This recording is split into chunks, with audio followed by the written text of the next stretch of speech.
ఇది ఒకటైతే last time MP అభ్యర్థిగా అక్కడ కవిత గారు ఉన్నారు. అంతకుముందు ఎలక్షన్లో ఆవిడ ఆల్రెడీ ఎంపీగా గెలుపొందారు. ఆ తర్వాత మళ్ళీ అరవింద్ గారి చేతిలో ఓడిపోయారు. బట్ ఈసారి ఎందుకు ఆవిడకి టికెట్ ఇవ్వకుండా బాజిరెడ్డి గోవర్ధన్ గారికి ఇచ్చారు? అంటే ఓడిపోతారని ముందే తెలుసు కాబట్టి బిడ్డ ఓడిపోవటం ఇష్టం లేక బాజిరెడ్డి గారికి ఇచ్చిరా అనేది కూడా చర్చ నడుస్తుంది.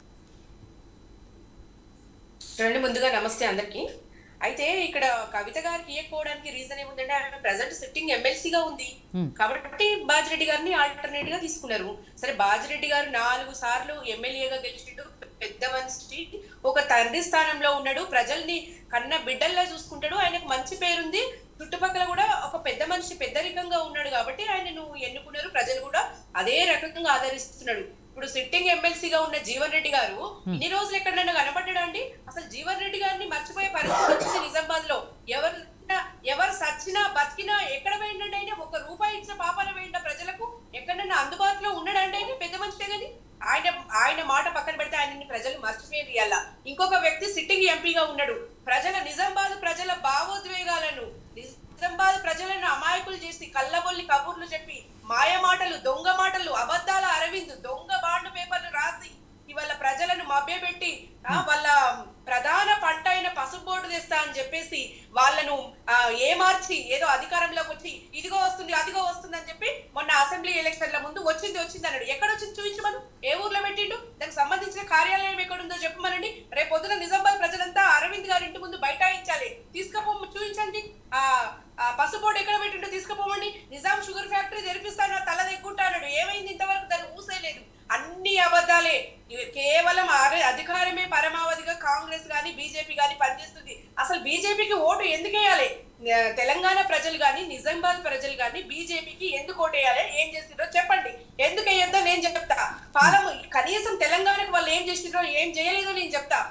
పాలమూరు ఎత్తిపోతులకు జాతీయ హోదా ఇస్తా అని చెప్పి మభ్యపెట్టి సుష్మా స్వరాజ్ పాలమూరు మీటింగ్ లో 2014 మీటింగ్ లో ఎన్నికల మీటింగ్ అని చెప్పిండు. ఇంతవరకు కూడా దానికి అతిగతి లేదు. దాని గురించి మాట్లాడిన నాదుడే లేడు. అసలు ఐటీఐఆర్ ప్రాజెక్టు కేంద్రం రద్దు చేసింది. హైదరాబాద్ కు ఐఐఎం లాంటి అత్యున్నత సంస్థను ఇప్పటి వరకు కూడా తీసుకొచ్చిన పాపన పోలేదు. ఇస్తాం అని చెప్పి తెలంగాణ ప్రజలను మభ్యపెట్టిర్రు బీజేపీ వాళ్ళు. ఆఖరికి బండి సంజయ్ నియోజకవర్గంలో 888 పెట్టమని అడుక్కుంటే కూడా కనీసం అక్కడ కూడా దిక్కులేదు. అది కూడా ఇచ్చిన పాపాన పోలేదు. కాజీపేట కోచ్ ఫ్యాక్టరీ గుజరాత్ తీసుకెళ్ళిండండి. హైదరాబాద్ కి రావాల్సిన ఆయుష్ సెంటర్ ని జామ్నగర్ తరలించిర్రు. ఈ బీజేపీ నాయకులు దగ్గరుండి, ఈ ఎంపీగా గెలిచిన మహానుభావులు దగ్గరుండి తరలించిర్రు. బయ్యారం స్టీల్ ఫ్యాక్టరీకి దిక్కే లేదు.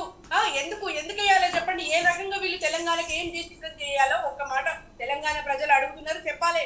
ఇలా బీజేపీ ఓడిపోవాలని తెలంగాణ కాదు దేశం అంతా కోరుకుంటుంది. వీళ్ళకి హార్డ్లీ 200 సీట్లు కూడా రావు. ఈసారి రాసి పెట్టుకోండి. ఎందుకంటే బీజేపీ అన్ని రంగాల్లో విఫలమైంది. 2 కోట్ల ఉద్యోగాలను మభ్యపెట్టిరు. ఎక్కడ పోయినాయండి? ఇలా మహిళలకు రజితారెడ్డి గారు, సరే మన టాపిక్ రిలేటెడ్ కాకపోయినా మీరు టాపిక్ తీసుకొచ్చారు కాబట్టి నేను ఒక క్వశ్చన్ అడుగుతాను. ఇక్కడ వీళ్ళు దేశవ్యాప్తంగా కూడా ఓడిపోయే పరిస్థితిలో ఉంది బీజేపీ అంటున్నారు. అంటే ఎవరు వస్తారని? డెఫినెట్ గా బీఆర్ఎస్ దిక్కు చూస్తుండండి ప్రజలు. దేశవ్యాప్తంగా మాట్లాడుతున్నాం. ఎన్ని రాష్ట్రాల్లో బీఆర్ఎస్ పోటీ చేస్తుంది? రాష్ట్రాలు వదిలిపెట్టండి. ఇప్పుడు దేశవ్యాప్తంగా మాట్లాడుకుంటే ఎన్డీఏ ఆర్ ఇండి కూటమి, ఎన్డీఏ కూటమి ఇండి కూటమి 2 ఉన్నాయి. బీజేపీ రాదు అనుకుంటే వస్తే ఇండి కూటమి రావాలి. వచ్చేయేమో కానీ ఈసారి ఆదరణ తగ్గిందని చెప్పడమే నా ముఖ్య ఉద్దేశం.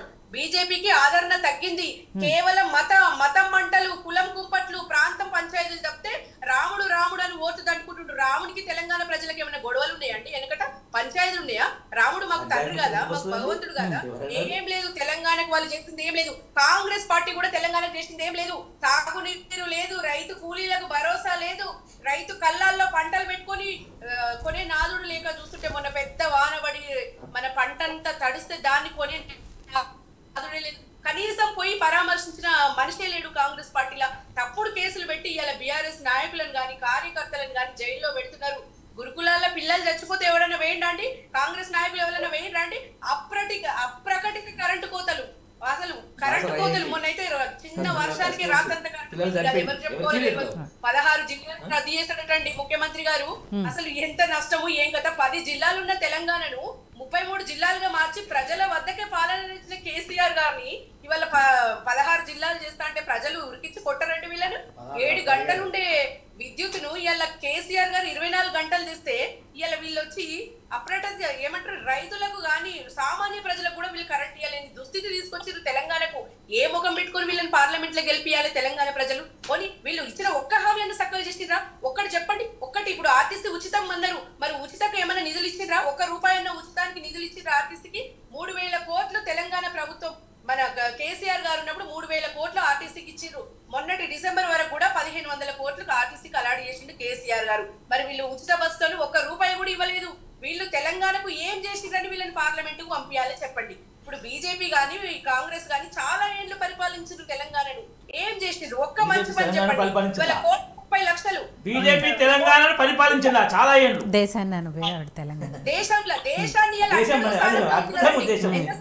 సరే దేశాన్ని వదిలిపెట్టండి, తెలంగాణకి ఏం చేసింది? 157 మెడికల్ కాలేజీలు ఇస్తే తెలంగాణకి ఇచ్చిందా? ఒక్క మెడికల్ కాలేజ్ ఇచ్చిందా? నవోదయ పాఠశాల మెడికల్ కాలేజ్ లేని జిల్లాలు అప్లై చేయమంటే ఉన్న జిల్లాలు అప్లై చేసింది, ఆకుంట కుట్ర చేసింది టీఆర్ఎస్. మోసపూరిత పనులు దయచేసి ప్రజలు గమనించాలి. శవాలు శివాలని మాట్లాడతాడు ఆ ఎంపీ గారు. ఆ గతంలో గెలిచిన ఎంపీ శవాలు శివాలని మాట్లాడే విధ్వంసకారులను పార్లమెంట్ కు పంపిస్తే రాజ్యాంగం భద్రంగా ఉంటుందండి? ఖచ్చితంగా ఉండదు. ఈసారి ప్రజలు బీజేపీని బొందబెట్టే కాలం వస్తుంది. ఓ హిందూ మేలుకో అన్నారు. తెలంగాణ పార్టీ బొందబెడుతున్నారు జనం, తెలుసు అందరికి. ఏ పార్టీ తెలుసు? వినండి, మీకు ఎందుకు రేషం వస్తుంది? ఓ హిందూ మేలుకో అని నినాదం ఇచ్చిర్రు. మేలుకొని చూస్తే ఏముందండి? తెలంగాణ ప్రజలు ఒక పార్టీని బొందబెడుతున్నారు. ఆ పార్టీ ఏదో తెలంగాణ ప్రజలందరికీ తెలుసు. తెలుసు. ₹60 ఉండే పెట్రోల్ 110కి చేరింది. ఇలా 210 ఉండే సామాన్య ప్రజలకు 420 తెలుగు రాష్ట్రాలు ఇవాళ 55 లక్షల కోట్ల అప్పులుంటే 155 లక్షల కోట్లు చేసిండండి మోడీ. ఏం చూసి ఏమంటారండి మోడీకి?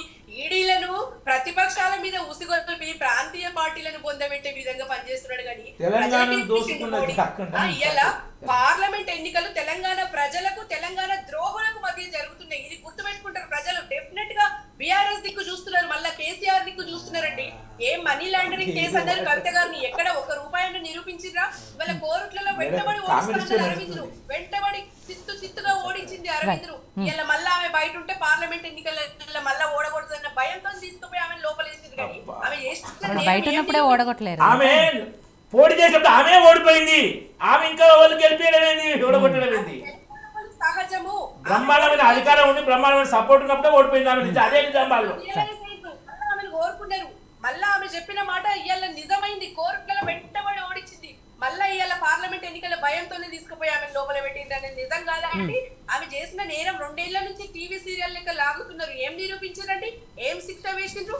ఏముంది? తెలంగాణ ప్రజలు అడుగుతున్నారు, ఇలా చెప్పాలి మీరు. ఏముందండి? ఇప్పుడు తెలంగాణ ప్రజలకు కేసీఆర్ చేసిన దాంట్లో బీజేపీ ఏం చేసింది, కాంగ్రెస్ ఏం చేసింది? 10 ఏళ్ల కాలంలో కమిట్మెంట్ గా పనిచేసి అద్భుతాలను సృష్టించిండు కేసీఆర్ గారు. మీరు వ్యక్తిగత ద్వేషంతో, పగలతో, ప్రతీకారంతో ఈడీలను సుగొల్పి మన బలమైన నాయకులను తీసుకుపోయి జైల్లో కూర్చుండబెట్టడమే మీరు పనిగా పెట్టుకున్నారు. కానీ మీరు ఏం చేసినారు దేశానికి చెప్పండి? దేశంలో మొట్టమొదటి ప్రాజెక్టు కట్టిన 3 ఏళ్ల లోపల కూలబోయింది. అది కేసీఆర్ తోనే సాధ్యం. అదే చెప్తున్నా. ఇవాళ 100 ఏళ్ల చరిత్ర అన్నారు, 60 ఏళ్ల చరిత్ర అయిన కాంగ్రెస్ కూడా ఏమీ చేయలేకపోయిందండి. కాంగ్రెస్ గా పేరు మార్చుకుంటే వాళ్ళకు సూట్ అవుతుంది. ఎందుకంటే కరెంటు మోటార్లు వాళ్ళు కాంగ్రెస్ వచ్చింది, కరెంటు మోటార్లు కాలిపోతున్నాయి. కేసీఆర్ బస్సు యాత్ర బయలుదేరగానే రైతు బంధు ఇస్తారు ముందుకొచ్చిండు. మరి ఇన్ని రోజులు ఏడమైందండి? ఇలా ఎలక్షన్ కోడ్ రాగానే రైతు బంధు ఇవ్వాలన్న ముఖ్యమంత్రి ప్రేమ రైతుల మీద కళ్ళబొల్లి ప్రేమ కనిపిస్తూనే ఉంది. ఈ బీజేపీ అయితే సబ్కా వికాస్ అన్నాడు, సబ్కా సత్యనాశ్ చేసిండు. బేటీ పడావో బేటీ బచావో అన్నాడు. ఇలా ఆడపిల్లలకు రక్షణే లేదు. జన్ధన్ యోజన వల్ల ఏమైనా లాభం జరిగిందా మీరు చెప్పండి? నల్లధనం తెస్తా అన్నాడు, తెచ్చిండా? 15 లక్షలు ఇస్తా అకౌంట్ అన్నాడు. ఇలా 15 లక్షలు వచ్చిన బీజేపీ కోటి వెళ్ళండి. తెలంగాణలో 15 లక్షలు ఏమైనా మాట్లాడచ్చు. రజిత గారు మళ్ళీ మాట్లాడతాం. అదే అండి, ఉన్నది ఉన్నట్టు మాట్లాడే వరకు వీళ్ళకి రేషం వస్తుంది. కామెడీ షో లాగా మంచిగా. సరే ఒక్క నిమిషం తెలంగాణ మాట్లాడండి. మీరు ఏం చేసిండ్రో మాట్లాడండి. మీరు తెలంగాణ ప్రజలకు మీరు చేసిన ఒక్క మంచి పని చెప్పండి. రైట్, అడుగుదాం. అవి కూడా అడుగుదాం. ఉద్వేగాలు లేపడం తప్పితే బీజేపీతో ఏ ఒక్క వర్గానికైనా మంచి జరిగిందా? అయితే మోడీ లేదంటే ఈడీ. ఈయన ఏం చేసాడు? 10 ఏళ్లుగా చూస్తలేవు అండి దేశంలో. ఇలా తెలంగాణను అట్టడుగు స్థాయికి చేర్చాలని చూస్తే కేసీఆర్ గారండి ఇవాళ తెలంగాణ. సరే రజిత గారు మళ్ళీ మాట్లాడదాం, ఒక్క నిమిషం ప్లీజ్ మాట్లాడనివ్వండి. మిషన్ మళ్ళీ మాట్లాడదాం ఇంకా